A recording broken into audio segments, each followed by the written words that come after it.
نحمده ونستعينه ونستغفره ونعوذ بالله من شرور أنفسنا ومن سيئات أعمالنا من يهده الله فلا مضل له وما يضلله فلا هادي له أشهد أن لا إله إلا الله وحده لا شريك له وأشهد أن محمدا عبده ورسوله الذي لا نبي بعده اللهم صل وسلم على نبينا محمد وعلى آله وصحبه أجمعين. قال الله تعالى في القرآن الكريم أعوذ بالله من الشيطان الرجيم يا أيها الناس اتقوا ربكم الذي خلقكم من نفس واحدة وخلق منها زوجها وبث منهما رجالا كثيرا ونساء واتقوا الله الذي تساءلون به والأرحام إن الله كان عليكم رقيبا وقال يا أيها الذين آمنوا اتقوا الله حق تقاته ولا تموتن إلا وأنتم مسلمون. أما بعد معاشر المسلمين أوصيكم وإياي بتقوى الله فقد فاز المتقون كما قال الله تعالى إن أكرمكم عند الله أتقاكم. معاشar muslimin jamaah Jumat rahimakumullah. Bersyukur kita kehadirat Allah Subhanahu wa taala karena sampai detik ini Allah masih melimpahkan berbagai nikmatnya kepada kita sekalian. Terutama nikmat iman dan Islam, nikmat kesehatan dan kesempatan, hingga dari sekian banyak hamba Allah yang mengaku beriman. Dari sekian banyak hamba Allah yang mengaku beriman, Allah pilih kita di antara mereka yang meringankan langkah kakinya, menghadirkan ruh dan jasadnya, menyahut seruan Allah Subhanahu wa taala untuk menghidupkan hati demi meraih kebahagiaan dunia dan di akhirat. Salawat dan salam kita aturkan kepada junjungan kita Nabi besar Muhammad sallallahu alaihi wasallam yang dengan diutusnya beliau menjadi rahmat bagi seluruh sekalian alam. Masyarakat muslimin, tema khutbah Jumat kita pada kesempatan kali ini membahas seputar wabah virus penyakit al-wahan yang merebak di tengah-tengah kaum muslimin. Dulu beberapa tahun yang lalu kita diguncangkan dengan wabah virus corona. Hingga akhirnya masjid-masjid ditutup, bahkan pelaksanaan ibadah haji dan umroh pun ditiadakan. Begitu takutnya manusia menghadapi kematian. Namun anehnya di masjid orang berjarak bermeter-meter, tetapi di pasar mereka tidak ada batasnya. Masyarakat muslimin rahmati oleh Allah, bagaimanapun kematian akan datang kepada kita, kena corona ataupun tidak. Namun kita melihat ketika corona terjadi, sungguh miris kita melihat orang-orang yang mati dikarenakan, mati dikarenakan, ya. Hingga akhirnya mereka tidak diselenggarakan sebagaimana fardu kifayah yang semestinya. Tidak dapat keluarga melepas kepergian saat sakaratul maut. Tidak dapat keluarga mungkin mencium dengan kasih sayang terakhir kalinya. Tidak dapat keluarga memandikan, mengafankan, menyolatkan, bahkan menguburkan. Itu merupakan suatu kedahsyatan bagi kita. Namun ternyata ada yang lebih dahsyat daripada itu. Dan corona itu tidak seberapa masyarakat muslimin. Kalaupun kita mati mungkin karena corona, tetapi apabila iman ada dalam hati kita, maka tidak perlu kita khawatirkan. Mati karena corona kah? Mati karena hancur ditembak bom kah? Mati berserakan-kah tubuh kita, isi perut kita? Itu tidak akan mengapa bagi orang yang beriman. Itu sangat kecil apabila iman, tauhid masih bersemayam dalam kolbu kita. Karena Rasulullah pernah bersabda, fa innallaha harrama 'alan nar man qala la ilaha illallah yabtaghi bidzalika wajhallah. Sesungguhnya Allah mengharamkan untuk neraka bagi siapa saja yang mengucapkan la ilaha illallah ikhlas dari hatinya, dan dengan ucapan itu dia hanya mengharapkan ridha Allah semata. Bagaimanapun kematiannya, asalkan hakikat la ilaha illallah terpatri dalam jiwanya, maka sungguh Allah haramkan untuknya neraka. Sedetik pun tidak akan dijamah oleh neraka. Pertanyaannya masyarakat muslimin, adakah kita benar mengucapkan kalimat la ilaha illallah, tidak ada ilah Tuhan selain daripada Allah? Benarkah kita memilih Islam sebagai agama yang terbaik satu-satunya? Innad dina indallahil Islam. Sesungguhnya agama yang diterima oleh Allah hanyalah agama Islam. Benarkah kita mengucapkan ikrar raditu billahi rabba wa bil islami dina wa bi Muhammadin nabiyya wa rasula? Aku redha Allah sebagai Rabbku, Islam sebagai agamaku, Muhammad sebagai nabi dan Rasulullah. Maka daripada itu masyarakat muslimin, dalam kesempatan kali ini saya sampaikan hadis Rasulullah SAW dari riwayat Thauban radhiyallahu anhu, di mana Rasulullah SAW bersabda, yushikul umamu an tada'a alaikum kama tada'al akalatu ila qas'atiha. Faqala qail wa min qillati nahnu yawma idzin qala bal antum katsir walakinnakum gutha'un ka gutha'is sail wa la yanza'anna Allah min suduri aduikum mahabbata minkum wa la yaqdhifanna Allah fi qulubikumul wahn. Faqala qail wa mal wahn ya Rasulullah? Hubbud dunya wa karahiyatul maut. Rawahu Abu Daud wa Imam Ahmad. Dalam riwayat ini Rasulullah bersabda, akan datang suatu zaman nanti kalian umat Islam akan diperebutkan seperti mana orang-orang lapar memperebutkan makanan. Makna yang tersirat di balik yang tersurat. Diperebutkan seperti mana orang-orang lapar memperebutkan makanan, maknanya adalah mereka, kalian umat Islam akan diperangi oleh kalangan orang-orang yang membenci Islam, dari kalangan orang-orang kafir, orang-orang musyrik, dan orang-orang munafik. Seperti mana dalam kalimat takbir yang kita kumandangkan, walau karihal kafirun, walau karihal musyrikun, walau karihal munafikun. Sesungguhnya orang kafir, orang musyrik, bahkan orang munafik. Siapa orang munafik ini? Penampilannya Islam, KTP-nya Islam, tetapi hatinya busuk, lebih busuk daripada orang-orang kafir. Berada dalam barisan kita, berada dalam saf kita, penampilannya sama dengan kita, janggutnya panjang, jubahnya labuh, jidatnya hitam, tetapi mentalnya mental munafik, masyaallah muslimin. Sidang jamaah Jumat rahimakumullah. Dalam hadis ini Rasulullah menegaskan, akan datang nanti masanya kalian umat Islam akan diperangi seperti mana orang-orang lapar memperebutkan makanan, hingga Islam itu hancur berserakan menjadi serpihan-serpihan kecil.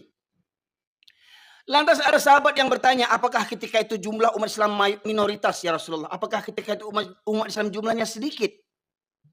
Bahkan kata Rasulullah, ketika itu kalian jumlahnya banyak, kalian jumlahnya mayoritas di negeri itu, tapi banyaknya kalian seperti buih di atas air. Nampaknya banyak, jumlahnya banyak, kuantitasnya banyak, tapi tak berkualitas, tak bermutu. Hanya bangga dengan mayoritas. Oh, kami umat yang mayoritas. Presiden kami Islam. Wakil presiden kami Islam. Menteri-menteri kami Islam. Tentara-tentara banyak Islam. Polisi banyak Islam. Pemerintahan dipimpin oleh orang-orang Islam. Tapi pada hakikatnya mereka benci kepada Islam. Itulah orang-orang munafik, masyaallah muslimin. Negeri yang mayoritas muslim terbesar di dunia tapi bermental munafik. Jumlahnya banyak, tapi tak berkutik, diotak-atik oleh orang-orang kafir dan orang-orang munafik. Jumlahnya banyak, tapi tak berkutik, diotak-atik oleh orang-orang kafir dan orang-orang munafik. Kemudian Rasulullah menegaskan, jumlah kalian banyak ketika itu, tapi banyaknya akan seperti buih di atas air.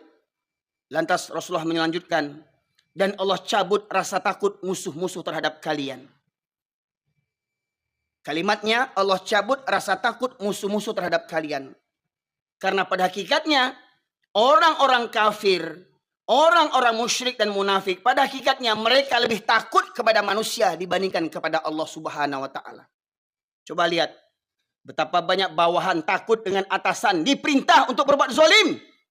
Bawahan yang goblok ini mengerjakannya karena apa? Takut dipecat, takut tidak naik pangkat, takut dimutasi, takut anak bini tidak makan, takut hilang fasilitas negara yang selama ini dipakainya. Rumah dinas gratis, mobil gratis, segalanya gratis. Demi itu mereka mau taat kepada atasannya, tetapi mereka tak takut kepada Allah Subhanahu wa taala. Betapa banyak mental orang Islam seperti begitu hari ini, masyaallah muslimin. Tak tanggung, penampilan gagah, perkasa, pangkat tinggi, ya, tetapi goblok. Karena apa? Karena takut dipecat sama atasan, takut tidak makan, takut miskin, takut mati kelaparan. Tapi tidak takut kepada Allah Subhanahu wa taala.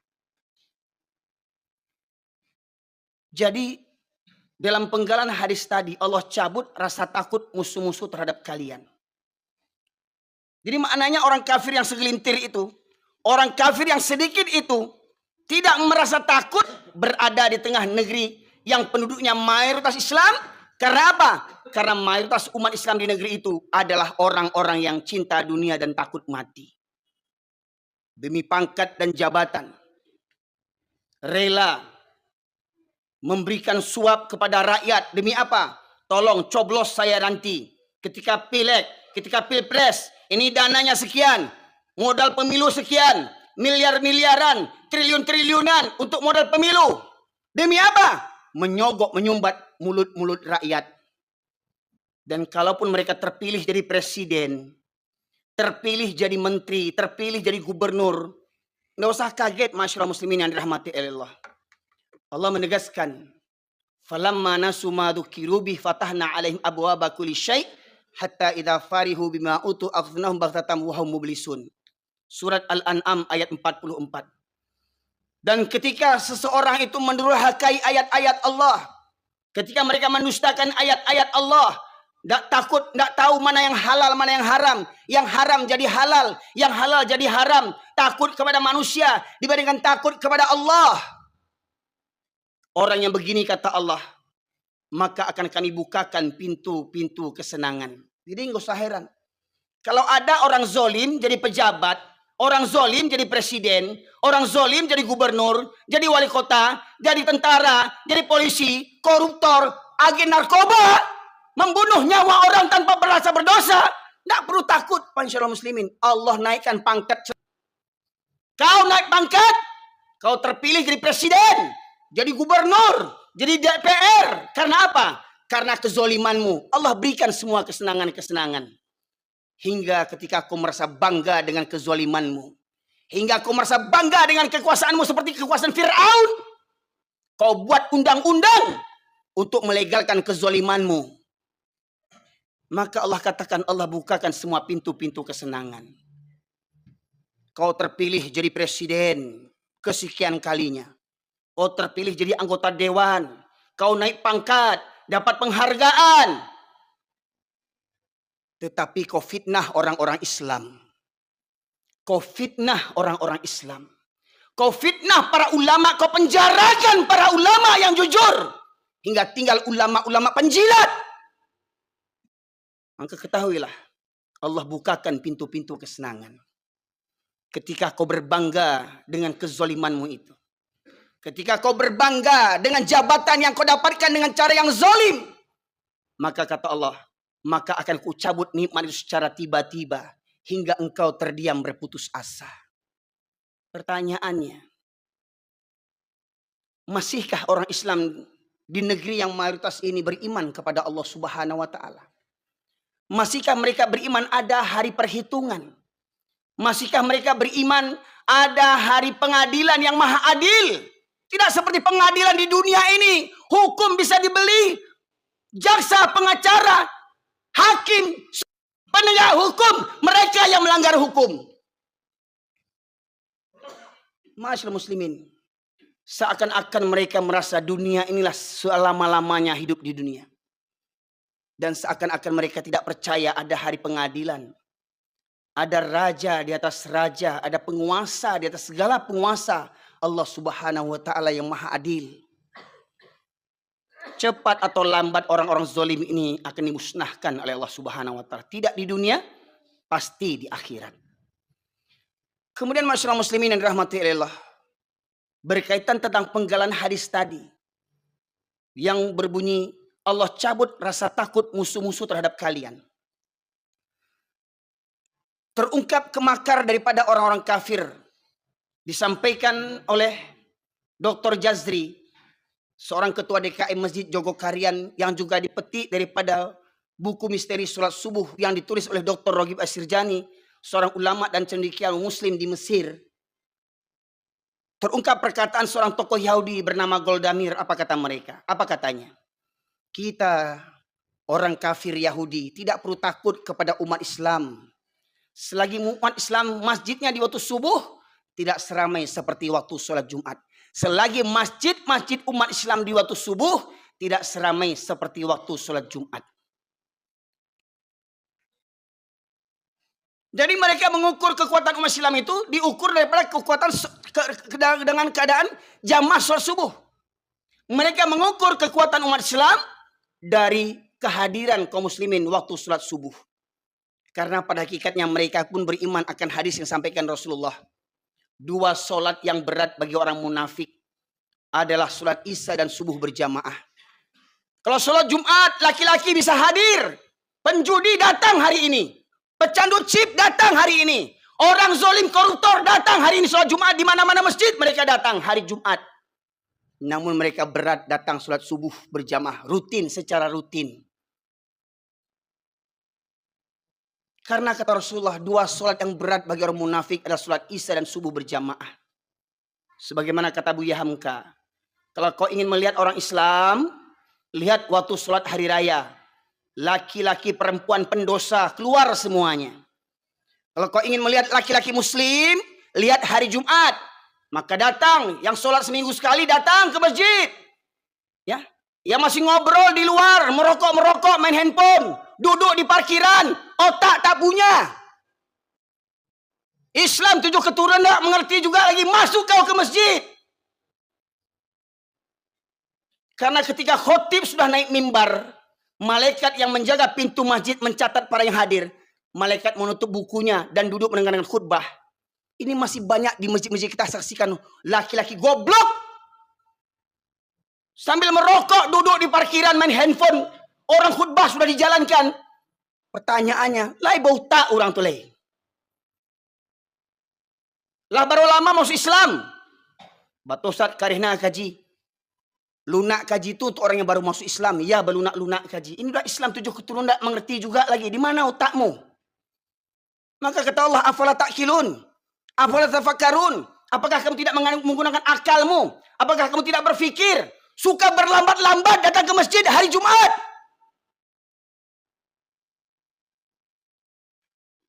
Jumlah banyak.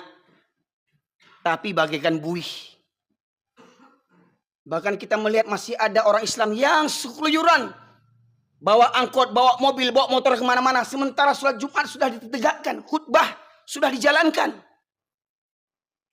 Bagaimana mungkin ada orang Islam 7 keturunan sholat seminggu sekali. Kalau hari Jumat tidak sholat dia. Coba bayangkan. Oh kareh benar kaji kau. Utak awak tu yang kareh. Hati awak tu yang kareh. Kata Allah.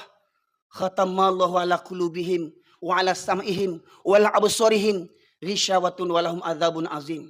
Allah kunci mati hatinya, pendengarannya dan penglihatannya, baginya azab yang pedih. Juga Allah menegaskan kepada orang-orang yang tidak tergerak hatinya ketika Allah memanggil dengan kumandang azan. Di masa sahabat ada namanya Abdullah bin Ummi Maktum. Menghadap Rasulullah dia berkata, "Ya Rasulullah, engkau tahu aku ini orang tua yang buta." Abdullah bin Ummi Maktum, orang tua lagi buta. Aku tinggal sebatang kara. Rumah jauh dari masjid.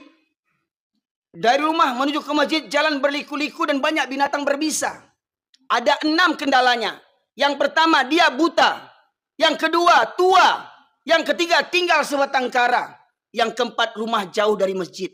Yang kelima jalan berliku-liku. Yang keenam banyak binatang berbisa di perjalanan. Meminta menghadap kepada Rasulullah. Ya Rasulullah, bolehkah aku sholat di rumahku? Apa kata Rasulullah? Apakah engkau mendengar seruan azan? Dengar ya Rasulullah. Maka tidak ada keringanan bagimu untuk sholat di rumahmu. Orang tua buta tak dapat keringanan sholat di rumah.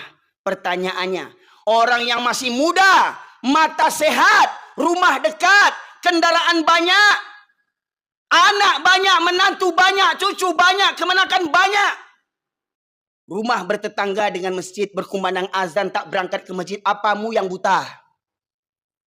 Apamu yang buta? Subuh tadi, kemana para laki-laki kaum muslimin? Subuh tadi, berapa banyak yang hadir ke masjid? Masyaallah muslimin, subuh tadi, berapa banyak yang hadir ke masjid? Maka masyaallah muslimin yang dirahmati oleh Allah, kebodohan ini, kebodohan kaum mayoritas yang berbangga dengan jumlahnya banyak tapi mentalnya mental kerupuk. Jumlah mayoritas tapi mental minoritas. Jumlah mayoritas tetapi diatur oleh orang kafir yang minoritas. Diatur oleh orang kafir yang punya modal untuk kekuasaan. Demi pangkat dan jabatan, demi anak dan istri. Takut mati kelaparan, akhirnya apa? Menggadaikan iman dan akidah. Maka Rasulullah menegaskan, kalau seandainya mereka mengetahui keutamaan 2 sholat tadi, Isya dan subuh berjamaah, niscaya mereka akan mendatanginya walaupun dengan merangkak. Betapa banyak orang bisa berangkat pagi-pagi subuh-subuh untuk ke kantor. Berapa banyak orang bisa pagi-pagi datang ke bandara, takut terlambat naik pesawat. Berapa banyak anak buah datang dipanggil oleh majikannya, oleh atasannya. Siap walaupun jam berapapun, siap dipanggil oleh atasannya. Tetapi ketika Allah memanggil, mereka basi pakak, basi turiak, basi mada. Maka renungkan firman Allah dalam khutbah Jumat ini. Surat Al-A'raf ayat 179 yang sengaja di mana-mana saya sampaikan. Menggambarkan tentang kehinaan orang-orang Islam yang mengabaikan Al-Quran. Surat Al-A'raf ayat 179 Allah berfirman. A'udzubillahi minasyaitonirrajim. Walaqad dzara'na li jahannama katsiran minal jinni wal ins. Lahum qulubun la yafqahuna biha. Walahum a'yunun la yubsiruna biha. Walahum adhanun la yasma'una biha. Ulaika kal an'am bal hum adall. Ulaika humul ghafilun. Dan sungguh akan kami penuhkan neraka jahanam banyak dari kalangan jin dan manusia. Mereka yang memiliki hati tetapi tidak digunakan untuk merenungkan ayat-ayat Allah. Mereka memiliki hati, tidak ada rasa takut kepada Allah. Mereka memiliki hati, tak ada rasa tunduk patuh kepada Allah.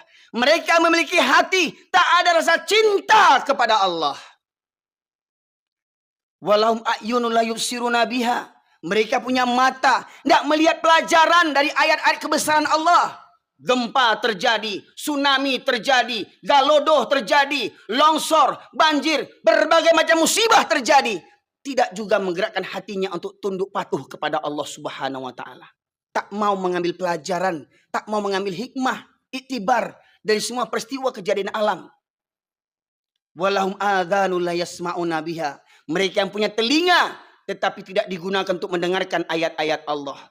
Ada yang datang hari Jumat tetapi hatinya entah di mana-mana. Ada yang datang mendengarkan khutbah, tapi dia sibuk ngobrol di mana-mana. Ada yang tiduran, ada yang ngantuan, cuman pindah tidur, cari tempat yang bisa bersandar, tempat yang nyaman, cuman pindah tidur. Bangun-bangun orang sudah sholat. Ada yang punya telinga, masuk telinga kanan, keluar lagi dari kanan, tak tembus ke telinga kirinya. Tak berfungsi, tak bermanfaat kajian yang keras seperti begini. Karena apa? Karena hatinya lebih keras daripada kajian yang disampaikan. Masyaallah muslimin. Saya ambil kesimpulan tadi. Punya hati, tidak ada takut kepada Allah. Punya mata, tak melihat bagaimana kemurkaan Allah. Punya telinga, tak bergeming hatinya ketika dipanggil Allah. Apa kata Allah di ujung ayat? Ulaika kal an'am. Mereka seperti binatang ternak. Bahkan lebih sesat, lebih hina daripada binatang lagi. Pertanyaannya, yang rumahnya bertetangga dengan masjid, tidak berangkat ke masjid, manusia apa binatang? Orang yang kerja di masjid, contoh mohon maaf, contoh simpel mohon maaf, kuli bangunan, dapat proyek renovasi masjid, masuk waktu sholat, apa kata mandornya kepada anak buah? Hei, berhenti kalian kerja, jangan ribut, orang sholat. Orang pada sholat. Kuli-kuli bangunan itu tak sholat. Pertanyaannya, kenapa? Karena kuli bangun itu bukan orang. Kerja di masjid tak tergerak juga hatinya untuk sholat, masyaallah muslimin. Bayangkan. Tinggal berwudu masuk. Sementara orang jauh-jauh datang ke masjid. Orang sedang sibuk-sibuk datang ke masjid. Ini di masjid kerjanya. Di masjid tetangganya. Rumahnya berdekatan dengan masjid.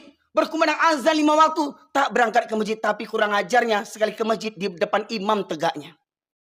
Sekali ke masjid di depan imam berbaringnya. Betapa kurang ajarnya. Semasa hidup malas ke masjid. Sekali ke masjid berbaring di depan imam. Tak ada adabnya. Itu manusia yang malas sholat. Masyaallah muslimin. Maka orang yang tak peduli dengan keutamaan sholat berjamaah. Orang yang tak tergerak hatinya dipanggil untuk sholat berjamaah 5 waktu. Ingat, bukan kata saya. Firman Allah surat Al-A'raf 179. Mereka seperti binatang. Bahkan lebih sesat, lebih hina daripada binatang lagi. Fa'tabiru ya ulil albab la'allakum turhamun. Allahumma salli wa sallim wa zid wa an'im wa tafaddal wa barik bijalalika wa kamalika ala zail ubbalik Abi Qasim Sayyidina wa maulana Muhammad salli wa sallim wa radiyallahu tabaraka wa ta'ala عن كل صحابة رسول الله عليهم أجمعين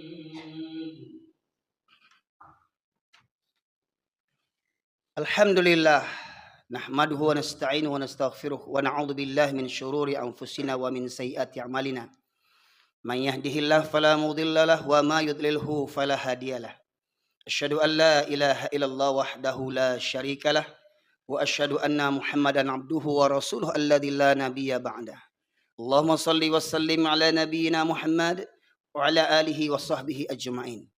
Masyaallah muslimin sidang jemaah Jumat rahimakumullah.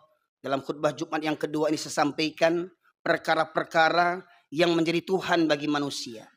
Ada orang yang bisa mengucapkan la ilaha illallah berpuluh kali, beratus kali, beribu kali, bahkan berjuta kali. Tetapi di luar kalimat itu mereka masih bertuhankan kepada selain Allah. Di antaranya Allah sebutkan dalam surat At-Taubah, surat yang ke-9 ayat 24 Allah berfirman, A'udzubillahi minasyaitonirrajim.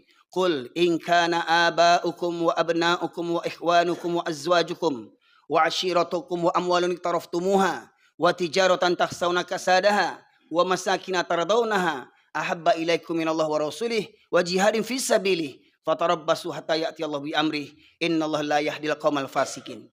Katakanlah, jika bapak-bapakmu atau orang tuamu, anak-anakmu, saudara-saudara kakak beradikmu, istri-istrimu atau para suami, sanak familimu, harta kekayaan yang kamu cari, yang kamu kumpulkan, yang kamu bangga-banggakan, pekerjaan, sawah ladang, kedaimu, tokomu, pangkat dan jabatanmu, dan rumah tempat tinggalmu yang kamu cintai. 8 perkara ingat. Orang tua, anak, saudara, istri, sanak famili, harta, pekerjaan, rumah tempat tinggal yang kamu cintai. Ahabba ilaikum minallah wa rasulih wa jihadin fi sabilih. Apabila lebih engkau cintai daripada Allah dan Rasul dan berjihad di jalannya, maka 8 perkara tadi telah menjadi Tuhan selain daripada Allah Subhanahu wa taala. Pertanyaannya, apa yang menghalangi seorang laki-laki yang mengaku beriman, Islam 7 keturunan, KTP-nya Islam, tapi malas sholat berjamaah? Apa alasannya? Tak ada alasan kecuali 8 perkara tadi ini. Bahkan ada yang rajin sholat, tapi lebih senang sholat di rumah. Maka mereka bertuhankan kepada rumahnya, bangga dengan rumah yang dibangunnya. Tetapi mereka tidak memuliakan rumah-rumah Allah Subhanahu wa ta'ala. 8 perkara boleh dicintai, tetapi jangan melebihi cinta kita kepada Allah dan Rasulnya, serta berjihad di jalannya. Innallaha malaikatahu yusholluna 'alan nabi ya ayyuhalladzina amanu shallu wa sallimu taslima. Allahumma fil muslimin wal muslimat wal mu'minina wal mu'minat al ahya'i min wal amwat innaka qadiyal hajat. Rabbana zalamna anfusana wa illam taghfir lana wa tarhamna lanakunanna minal khasirin. Rabbana la tuzigh qulubana ba'da idh hadaitana wa hab lana min ladunka rahmah innaka antal wahhab. Allahumma arinal haqqa haqqan warzuqna ittiba'ah wa arinal batila batila warzuqna ijtinabah. Rabbana ighfir lana wa liwalidayna warhamhuma kama rabbayana saghira. Rabbana hab lana min azwajina wa dhurriyyatina qurrata a'yun waj'alna lil muttaqina imama. Allahumma ansuril muslimin wal mujahidin fi Filistin. Allahumma ansuril muslimin wal mujahidin fi Filistin. Allahumma ansuril muslimin wal mujahidin fi Filistin ya Allah ya arhamar rahimin. Rabbana la tu'akhidhna in nasina aw akhtana. Rabbana wa la tahmil alaina isran kama hamaltahu ala alladhina min qablina. Rabbana wa la tuhammilna ma la taqata lana bih wa'fu 'anna waghfir lana warhamna anta maulana fansurna 'alal qaumil kafirin. Rabbana atina fid dunya hasanah wa fil akhirati hasanah wa qina 'adzaban nar. Subhana rabbika rabbil izzati 'amma yasifun. Wassalamun alal mursalin walhamdulillahi rabbil alamin. Nuqimus shalah.